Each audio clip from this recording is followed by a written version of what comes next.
முருகப்பெருமானுக்குரிய மிக மிக சக்தி வாய்ந்த மந்திரங்களில் மிக முக்கியமான ஒன்றுதான் பகைக்கடிதல். இதன் பெயரை கேட்டதுமே அனைவருக்கும் மனதில் தோன்றுவது பகை அல்லது எதிரிகளை வெல்வதற்காக படிக்கும் பாடல் என்பதுதான். ஆனால் உண்மையில் அது அல்ல. இது முருகப்பெருமானையே நேரில் வரவழைக்கும் மிகவும் சக்தி வாய்ந்த பதிகமாகும்.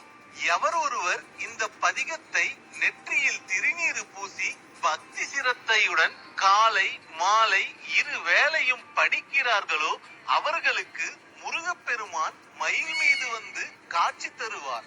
எந்த பகையையும் அவர்களால் வெல்ல முடியும் என பாம்பன் சுவாமிகளால் ஆசிர்வதிக்கப்பட்ட பதிகம் இதுவாகும். அப்பேற்பட்ட சக்தி வாய்ந்த பகை கடிதல் பதிகம் இதுதான். திருவளர் சுடர் உருவே சிவைகரம் அமர் உருவே அருமறை புகழ் உருவே அறவர்கள் தொழும் உருவே இருள் தபும் ஒளி உருவே என நினை எனதெதிரே குருகுகன் முதன்மையிலே கொணர்தியுன் இறைவனையே